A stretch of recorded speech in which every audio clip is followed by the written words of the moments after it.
Bonjour les amis, fans de l'Olympique Lyonnais, bienvenue dans cette vidéo économique de l'OL. Bon, vous le remarquez, j'essaye de ne pas parler fort parce que figurez-vous qu'il est très tôt, mais l'actualité de l'OL ne s'arrête jamais et il faut être réactif quand on a une chaîne d'actualité sur l'Olympique Lyonnais. Donc ce matin, un article est paru dans l'équipe, vous voyez le titre, l'OL doit trouver 175 millions. Alors titre, on va dire un peu putaclic, si vous voulez mon avis, puisque en fait dans le corps de l'article, on voit que c'est pas exactement ça. Avant d'aller plus loin et d'expliquer un petit peu ce que c'est ces 175 millions, eh bien je vous invite les amis, si ça vous intéresse bien entendu, à me rejoindre ce soir, donc à partir de 17h50 pour le commentaire live de Bourgoin-Jallieu Olympique Lyonnais en Coupe de France. Vous verrez, c'est très sympa, on se retrouve entre supporters et on peut échanger dans le chat. Revenons évidemment au sujet qui nous intéresse, 175 millions. Alors ce qui est assez drôle, c'est que hier soir, j'avais indiqué sur mon compte Twitter eh bien, que John Textor avait parlé à The Athletic, qui est un des journaux de référence dans le sport en Angleterre, en disant qu'il allait à nouveau s'attaquer à la DNCG dans les médias dans les jours à venir. Un petit peu plus tard dans la soirée, Romain Molina a fait une vidéo où il dit que la DNCG, évidemment, est excédée par les attaques de John Textor sur son indépendance, etc., etc.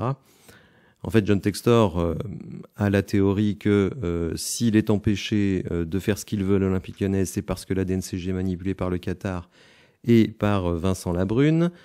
La DNCG se défend en disant qu'elle est indépendante, et donc Romain Molina dit que pour montrer que l'OL a été empêché de manière justifiée, donc que la DNCG va faire fuiter les chiffres de l'OL.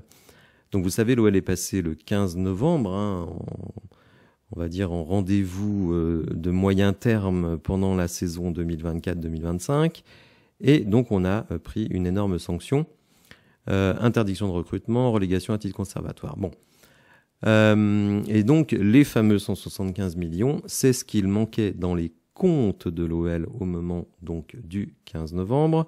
Donc, vous voyez, les chiffres n'ont pas tardé à sortir.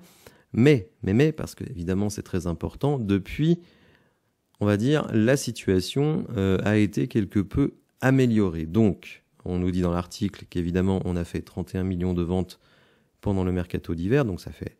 on va arrondir à 30. La vente de mes yeux, donc du centre de formation à Michel Kang, va rapporter 20 millions, donc ça fait 50.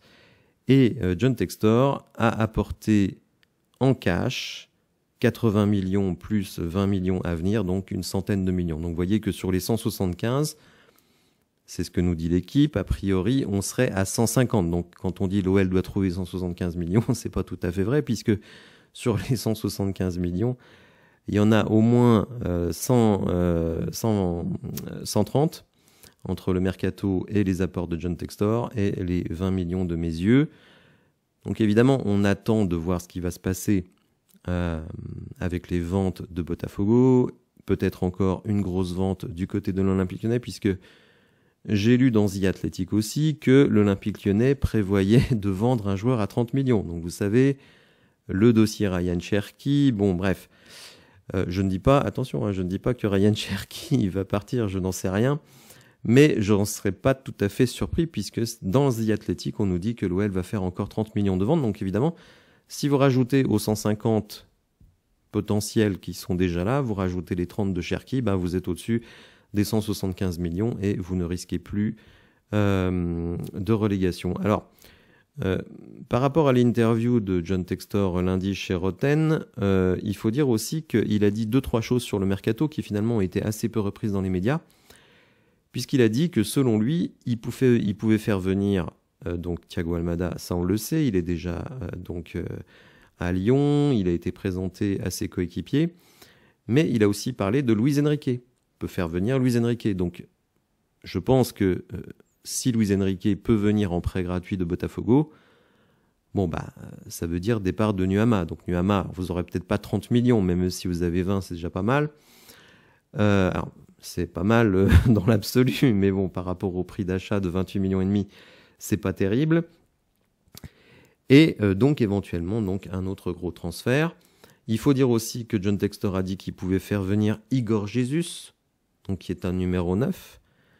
Il précise que pour le moment, il est plutôt enclin à, on va dire, envoyer Igor Jesus en Angleterre, puisqu'il aurait des offres en Angleterre, mais il n'a pas écarté totalement qu'Igor Jesus arrive à l'Olympique Lyonnais. Alors, évidemment, si Igor Jesus arrive à l'Olympique Lyonnais en prêt gratuit, vous doutez bien qu'il y a bien un numéro 9 qui va partir. Et le seul numéro 9 qui a vraiment de la valeur dans l'équipe, c'est évidemment Georges Mikotadze.